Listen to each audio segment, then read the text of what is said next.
Good afternoon. स्वागत है आपका रिपोर्टर्स डायरेक्ट में।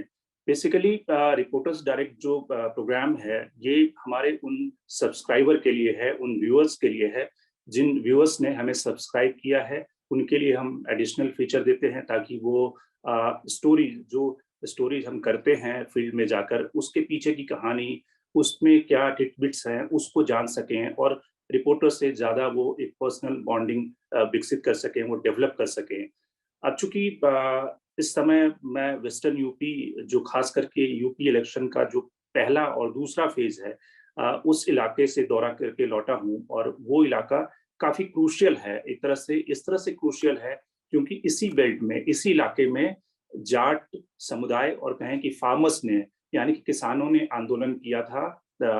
तीन जो फार्म लॉ सरकार ने लाए थे, उन सब के खिलाफ फार्मर्स ने प्रोटेस्ट किया था। और इसलिए ये जानना ज़रूरी है इस इलाके से कि क्या इस फार्म लॉ का इम्पैक्ट होगा, यानी कि वोटर्स इस फार्म लॉ के खिलाफ वोट करेगा जो कि सरकार ने विथड्रॉ कर लिए हैं। 1.5 साल तक, तकरीबन 12-13 महीने तक किसान धरने पर बैठे रहे। तो उससे क्या किसानों में नाराज़गी है, या फिर एक तरह से जाटों को सरकार बनाने में कामयाब हो जाएगी, जिस तरह से अमित शाह और तमाम नेताओं ने कोशिशें की है, उसका कितना इम्पैक्ट होगा। और कई सारे इलाके हैं जहाँ पे जाट मुस्लिम एक तरह से काफी मेजोरिटी में है, यानी कि आप 40-45%, 50% की आबादी उनकी है अगर जाट और मुस्लिम को मिला दिया जाए। तो उन इलाकों में क्या इम्पैक्ट होगा। कई सारे इलाके जिसमें कि शामली, बागपत, मेरठ, मुजफ्फरनगर, अमरोहा, बिजनौर, मथुरा, बुलंदशहर, सहारनपुर, इन सारे इलाकों में मैं घूमा और वहाँ पे अलग अलग तरह के लोगों से मिला जो अलग अलग कास्ट ग्रुप के हैं, जिसमें कि जाट भी हैं, मुसलमान भी हैं, ओबीसी ग्रुप भी हैं, जो अपर कास्ट के लोग हैं, उन सब से भी मुलाकात हुई। और सबकी राय एक तरह से हमने जानने की कोशिश की कि वो किस तरह से सोच रहे हैं। देखिए, जब इस तरह के मौके पर इस तरह की जब इलेक्शन कवरेज में जाते हैं हम अक्सर, हाँ, तो जो क्या किस तरह की बातों का ध्यान रखना चाहिए और किस तरह के फील्ड में दिक्कतें होती हैं, किस तरह की फील्ड में लोग मिलते हैं। मैं एक किस्सा सुनाऊँ कि अमूमन जो लोग होते हैं, यूपी के जो लोग हैं, वो तो अपनी राय साफ तौर से बता देते हैं कि अपना उनका वोटिंग प्रेफ़रेंसेस क्या है, किसको वो वोट डालेंगे। बिहार में लोग थोड़ा-सा झिझकते हैं। लेकिन कई सारे ऐसे इलाके हैं जहाँ पर अगर आपने अलग-अलग सेक्शन के लोगों से नहीं जाना या फिर नंबर्स ज़्यादा लोगों से नहीं जाना, तो कई बार वो आपको बेवकूफ़ भी बना सकते हैं। जैसे कि एक वाकया हुआ कि कुछ लोग थे पश्चिमी यूपी के, जिसमें कि जाट कम्युनिटी के लोग थे, तो उनसे मैं पूछ रहा था कि किस मुद्दे पे आप वोट करेंगे, किसको वोट करेंगे? तो उन्होंने एक पर्टिकुलर पार्टी के लिए उन्होंने कहा कि इस पार्टी को वोट करेंगे।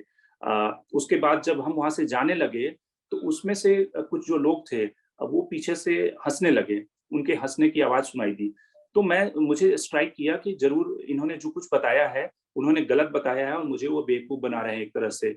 तो मैं दोबारा उनके पास लौट कर गया और मैंने कहा कि आपने जो कहा कि जिस पार्टी को वोट करेंगे, लगता नहीं है आप उस पार्टी को वोट करेंगे। अब आप किस पार्टी को वोट करेंगे, साफ-साफ बताइए। तो उनमें से लोगों ने कहा कि सर, ऐसा है कि जब चुनाव का समय आता है तो नेता भी आ जाते हैं और जर्नलिस्ट भी दिल्ली से आ जाते हैं। तो हमें सबको बताना पड़ता है, तो इसलिए हम लोग कई बार उनको उल्टा बता देते हैं। तो आपको ये समझना होगा कि उनके किस तरह के बिहेवियर पैटर्न्स है, कि वो सच बोल रहे हैं या झूठ बोल रहे हैं।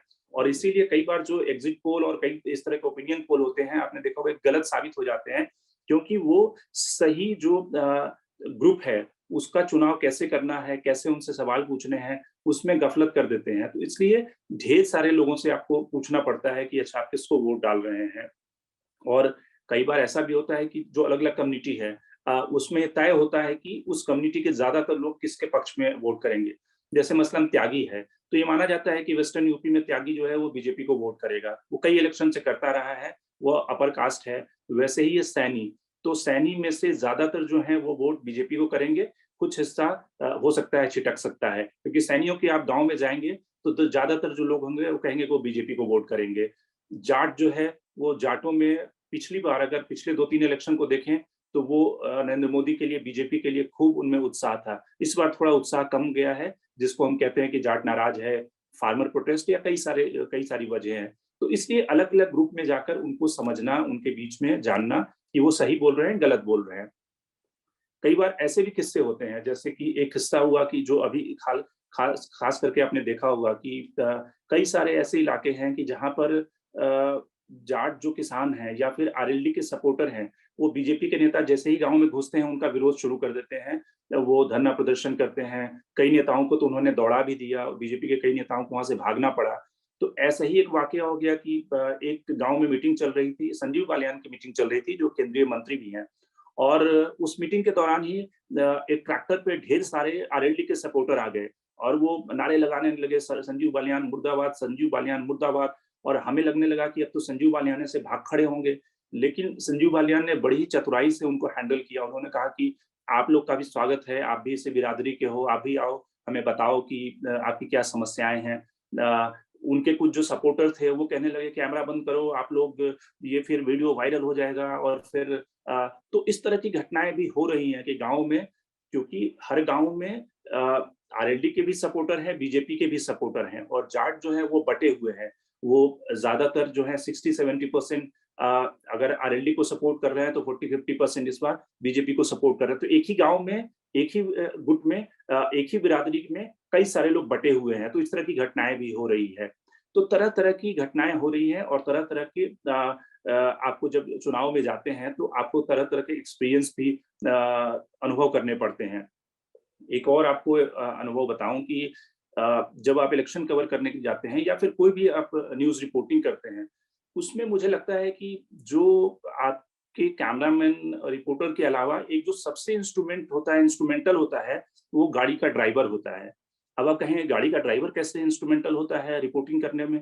अगर गाड़ी का ड्राइवर आपका उस इलाके से वाकिफ़ है, तो आपका आधा समय बच जाएगा या फिर आपका आधा समय वेस्ट हो जाएगा। क्योंकि आप एक डेडलाइन में काम करते हैं और चूँकि चुनाव के समय हर नेता को बहुत सारे गाँव घूमने होते हैं।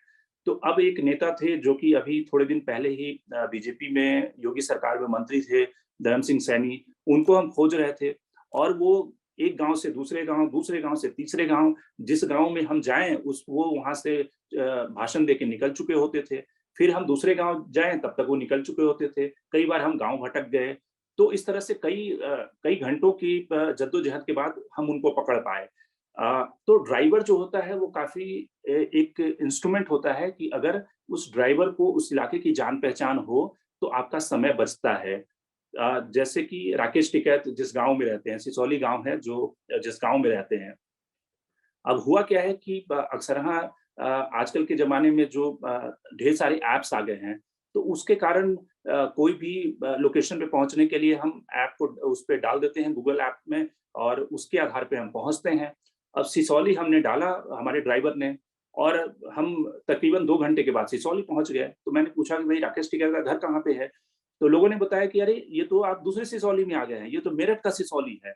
और जो सिसौली मतलब एक ही नाम से कई सारे गाँव होते हैं।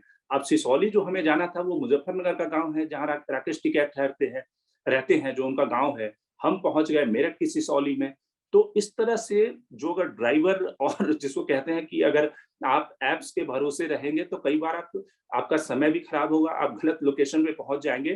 तो ये सब रिपोर्टिंग के चैलेंजेज़ होते हैं जो कि आपको चुनाव के दौरान, इलेक्शन के दौरान ये सब आप इन सब के बीच में से आपको स्टोरी ढूँढनी होती है और उनके बीच में से स्टोरी लानी होती है इन सब सारे चैलेंजेस के बीच में से।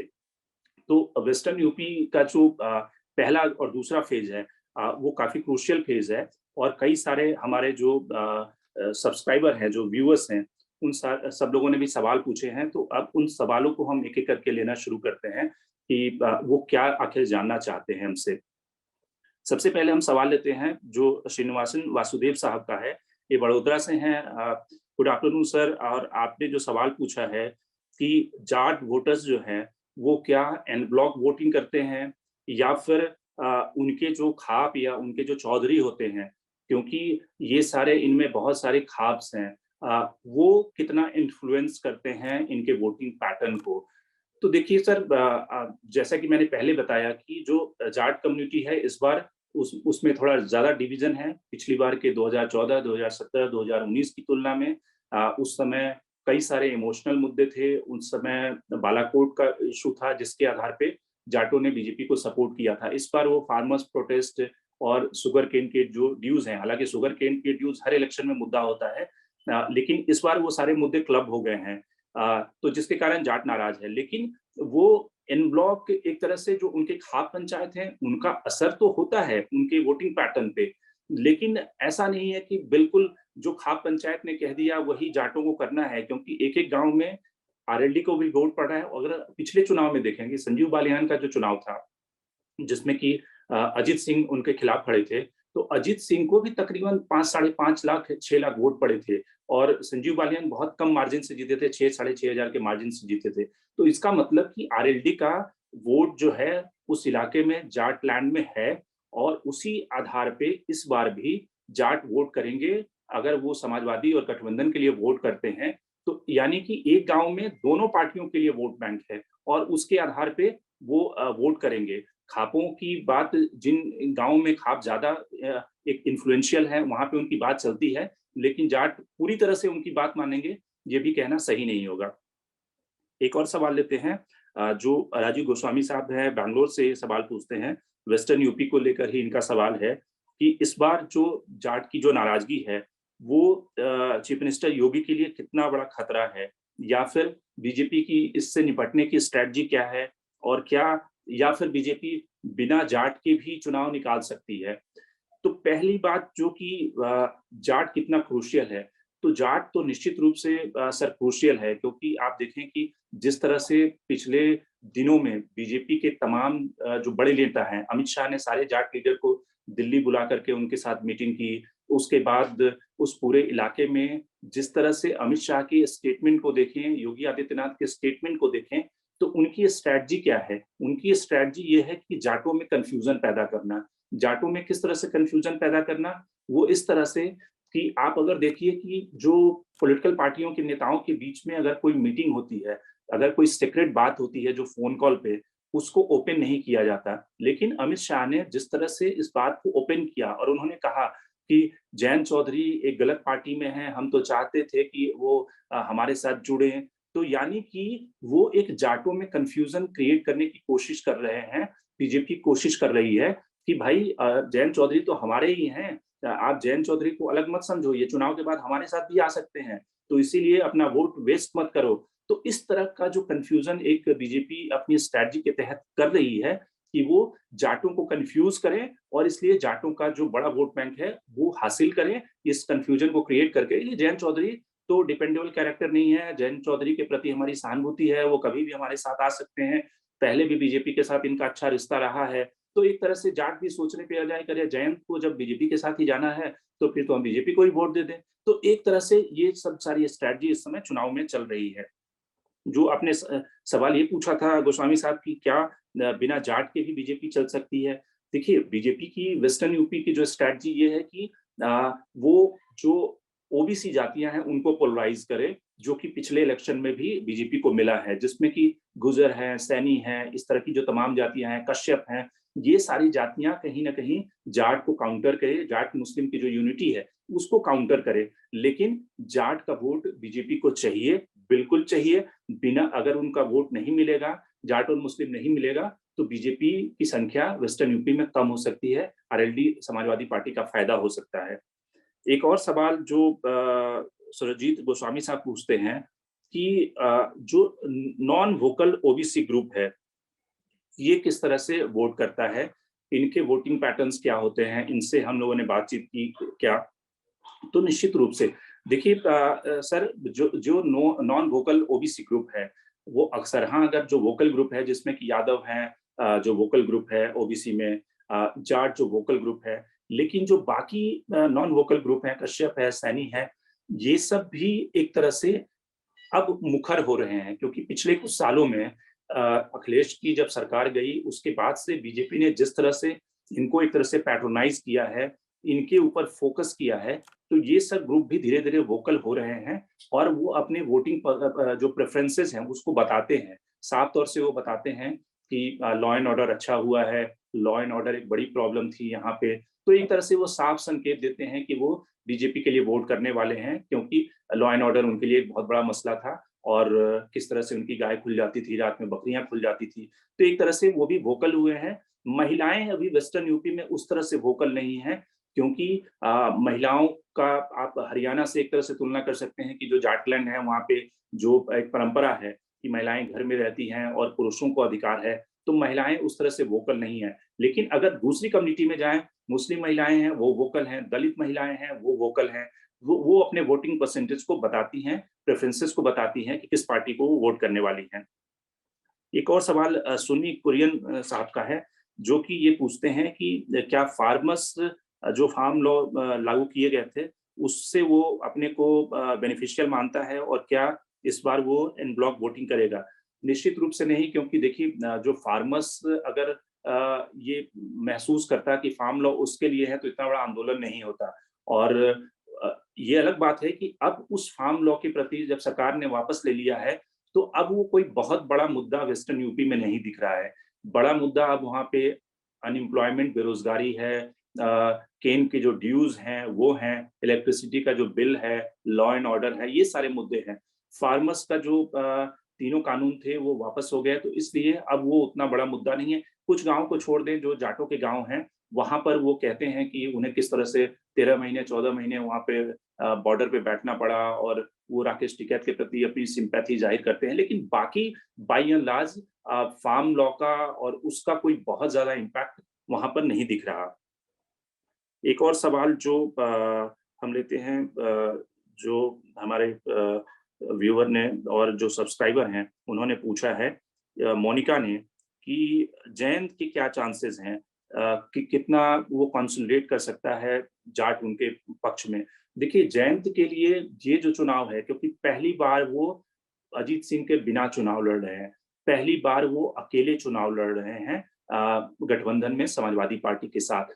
तो एक जयंत का एक इमर्जेंस भी हो सकता है, और जिस तरह से जाटों एक की सिंपैथी उनके लिए मिल रही है, जाट लामबंद दिख रहे हैं, और तो जयंत कम से कम कुछ सीटों पर तो निश्चित रूप से समाजवादी पार्टी और जयंत को सफलता मिलेगी, क्योंकि पिछली बार सिर्फ एक सीट पर सफलता मिली थी, और उस सीट पे भी जो उनका कैंडिडेट था बाद में बीजेपी में जाकर मर्ज कर गया था। लेकिन इस बार कई सारी सीटें हैं जहां पर वो एक अच्छी कंडीशन में है, जीतने की स्थिति में है, और खास करके उन सीटों पे काफी ट्रिकी मुकाबला होगा जहां पर जयंत ने भी जाट दिया हुआ है और बीजेपी ने भी जाट दिया हुआ है। तो जाटों के सामने ये दुविधा होगी कि वो जयंत के जाट को वोट करें या बीजेपी के जाट को वोट करें। तो वैसी सीटों पे टफ फाइट होगी, और वहां पर अगर जयंत इमर्ज करते हैं, अगर सरकार समाजवादी पार्टी और आरएलडी की बनने की सूरत होती है, तो निश्चित रूप से Jayant Chaudhary deputy chief minister के दावेदार होंगे, अगर सरकार बनती है तो।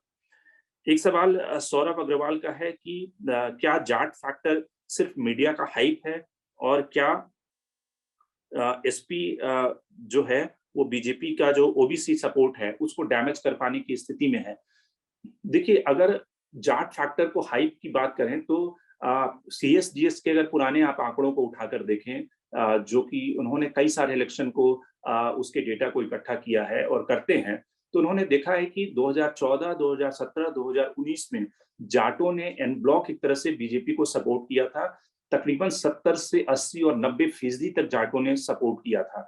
अब इस बार जाट, हालाँकि पिछली बार भी जब डिमोनेटाइजेशन के बाद जो चुनाव हुआ था 2017 का, उस समय भी जाट अपनी नाराज़गी बताते थे, वो कहते थे कि शुगरकेन का ड्यू है, और शुगरकेन का ड्यूज़ हर इलेक्शन में चुनाव में मुद्दा होता है। तो इसलिए उसके ड्यूज़ पे जाट किसी पार्टी को हरा सकते, नहीं हरा सकते, इस बात को मैं नहीं कहता। लेकिन वो सारे मुद्दे इकट्ठे हो गए हैं, और वो कहीं न कहीं समाजवादी पार्टी और आरएलडी को एक फॉर्मिडेबल कॉम्बिनेशन के रूप में देख रहे हैं, और उसको काउंटर अगर करेगी बीजेपी, तो बीजेपी का जो ओबीसी मोबिलाइजेशन है, वो कहीं न कहीं अगर जाट घटते हैं, तो वो काउंटर करने के लिए बीजेपी का जो ओबीसी वोट बैंक है, वो कम से कम वेस्टर्न यूपी में काउंटर करेगा। लेकिन ओबीसी जो वोट बैंक है, उसकी असली कहानी ईस्टर्न यूपी से शुरू होगी, जहाँ पर उनकी ज़्यादा संख्या है, कि क्या ईस्टर्न यूपी में अगर बीजेपी को सेटबैक मिलता है या अखिलेश यादव अच्छा करते हैं, तो उससे कहानी कहीं न कहीं बनेगी या बिगड़ेगी। एक और सवाल जो हमारे सब्सक्राइबर हैं, वो पूछते हैं, ये विजया रत्ना जयंती का सवाल है, जो पूछती हैं कि जर्नलिस्ट जो है बहुत सारे लोगों से मिलता है, कि वहाँ की फीलिंग को जानने के लिए किस तरह से इकोनॉमिक ग्रोथ यूपी का पिछले 5 सालों में हुआ है। क्या identify opinion expression feeling that is in right to the left, कि जर्नलिस्ट की जो ओपिनियन है वो जो लोगों से बात करता है, उन्हें समझता है, वो कितना उसमें महत्व रखती है, या कितना उस ओपिनियन को वो इन्फ्लुएंस करता है उन लोगों की ओपिनियन से। तो इसमें देखिए कि समझने वाली बात ये होती है कि जैसे हम किसी वोटर ग्रुप में गए, जैसे कि सहारनपुर की एक कंस्टिट्यूएंसी में गया, सहारनपुर की जो कंस्टिट्यूएंसी है, सहारनपुर दलितों और मुस्लिमों का गढ़ है। अब वहाँ पर एक कंस्टिट्यूएंसी है सहारनपुर रूरल, यानी कि सहारनपुर ग्रामीण, और जहाँ से कि मायावती भी 2 बार चुनाव लड़ी और मुख्यमंत्री भी बनी। वहाँ पे जाटव की बहुत अच्छी संख्या है। अगर हम जाटव जो लोग हैं उनसे मिलकर आ गए और हमने अपनी स्टोरी लिख दी कि भई यहाँ तो पूरी तरह से सहारनपुर रूरल में मायावती की डंका बज रही है, मायावती की जो बीएसपी पार्टी है जीतने वाली है। लेकिन हम अगर दूसरे कास्ट ग्रुप से नहीं मिले, दूसरे जो कास्ट ग्रुप हैं वहाँ पर जो उतने ही डोमिनेंट हैं, जिसमें मुस्लिम हैं, इसके अलावा जो छोटी-छोटी जातियाँ हैं, उनके लोगों से नहीं मिले, तो कई कई बार क्या होता है कि हमें अपनी ओपिनियन उस आधार पे बनानी होती है, या फिर फैक्ट को उस तरह से एसिमिलेट करना पड़ता है कि एक कंस्टिट्यूएंसी में अलग-अलग वोटर ग्रुप से आप मिलते हैं कि नहीं मिलते। अगर हम सिर्फ मुस्लिम कंस्टिट्यूएंसी में जाकर ये तय कर लें कि समाजवादी पार्टी की तो लहर चल रही है, या फिर किसी हिंदू कंस्टिट्यूएंसी में जाकर, या फिर सिर्फ सैनी गाँव में या जाटों के गाँव में ये समझ लें कि आरएलडी की लहर चल रही है, तो ये अनजस्टिफाइड होगा और वो कहीं न कहीं एक बड़ी खामी होगी हम अपनी रिपोर्टिंग को सही, न्यूट्रल और अनबायस्ड बनाने में। एक और सवाल पूछते हैं कि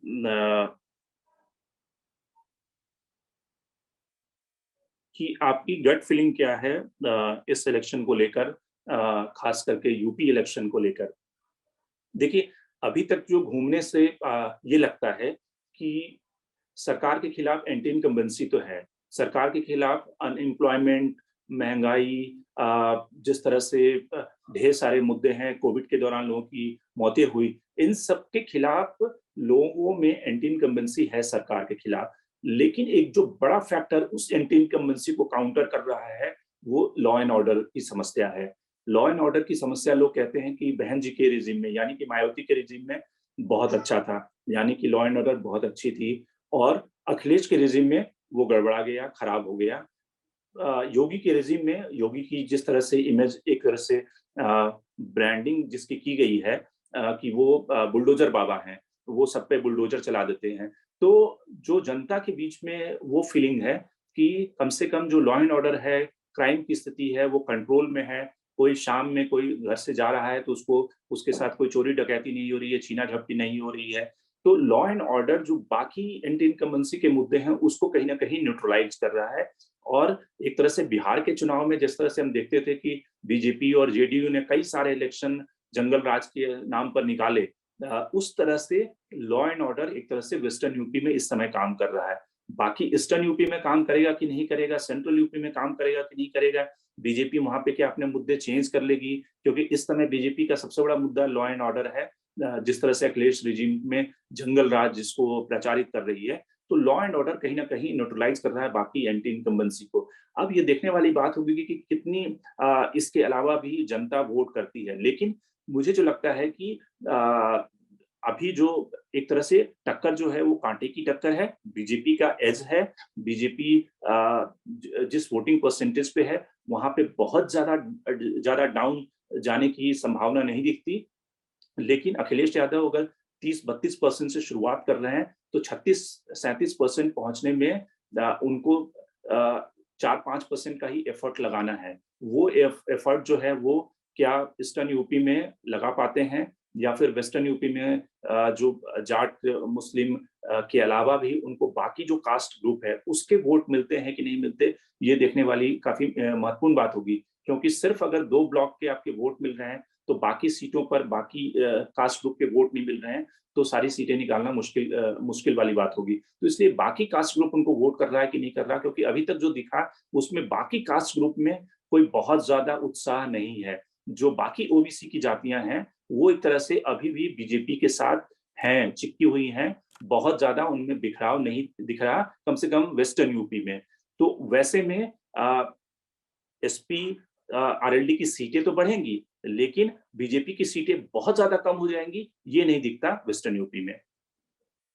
एक और सवाल जो हमारे दर्शक जानना चाहते हैं कि जिस तरह से इस चुनाव में जिस तरह से वेस्टर्न यूपी में बीजेपी एक तरह से पोलराइजेशन करने की कोशिश कर रही है, जिस तरह से कैराना का मुद्दा उन्होंने उठाया, जिस तरह से अलग-अलग मुद्दों को उठा रहे हैं, जिस तरह से अमित शाह ने मुजफ्फरनगर में, मेरठ में जाकर कहा कि क्या आप कैराना को भूल गए? तो इससे पोलराइजेशन होगा और क्या बीजेपी का ग्राफ ऊपर जाएगा?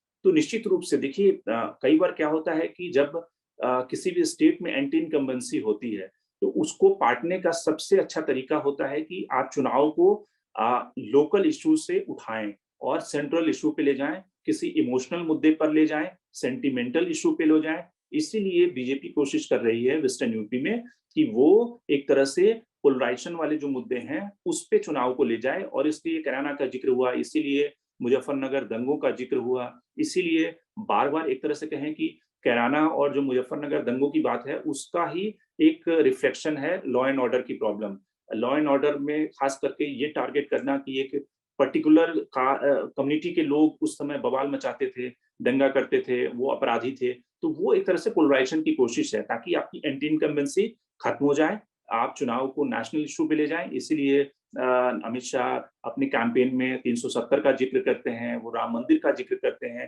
ताकि वो इमोशन के आधार पर, सेंटिमेंट के आधार पर जनता वोट करे, न कि अपने बिजली पानी और अनएम्प्लॉयमेंट के आधार पर वोट करे, जो कि यूपी में एक बहुत बड़ी समस्या है।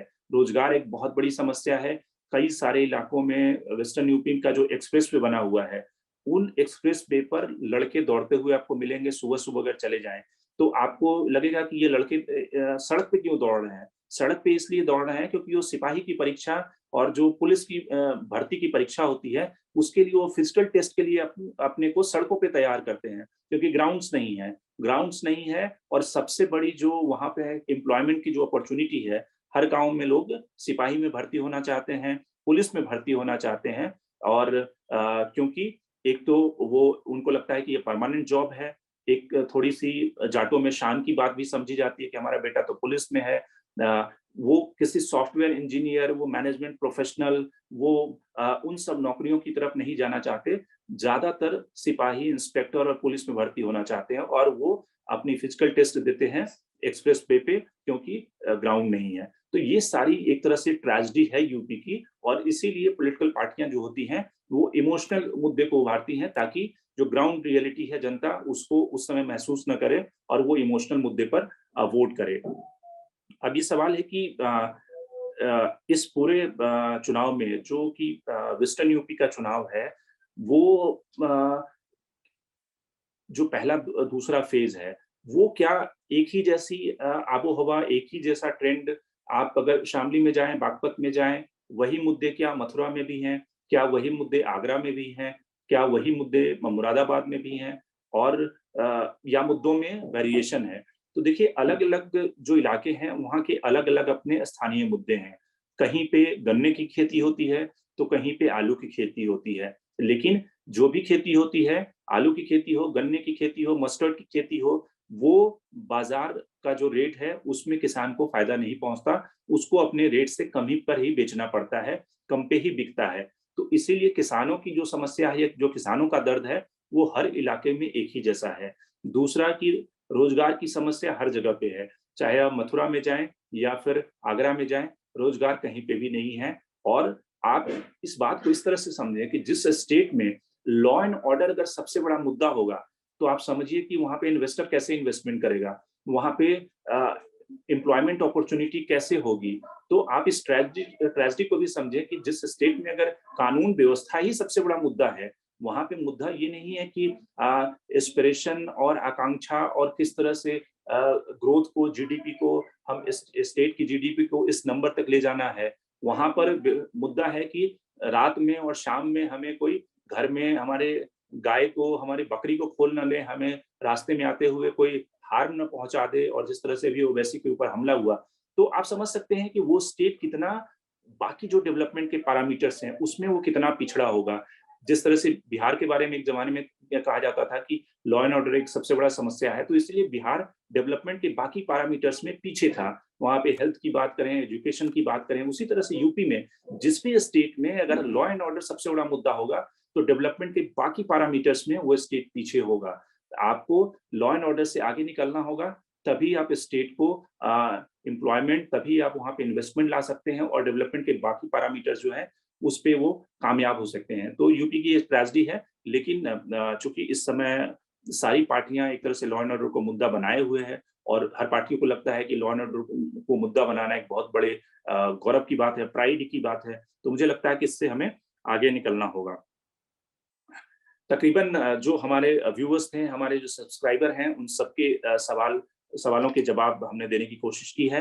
आप हमारे इस तरह के जो रिपोर्टर्स डायरेक्ट के कार्यक्रम हैं, उसमें जुड़ें, अपने सवाल भेजें और हमें सब्सक्राइब करें, क्योंकि आप जो सब्सक्राइबर हैं उनसे ही हमारा हौसला बढ़ता है। आपके सुझाव, आपके सवालों से हमें और काम करने की प्रेरणा मिलती है। तो इसलिए हमें ज़्यादा से ज़्यादा सब्सक्राइब करें और हमारे इस प्रोग्राम को जुड़कर सफल बनाएँ।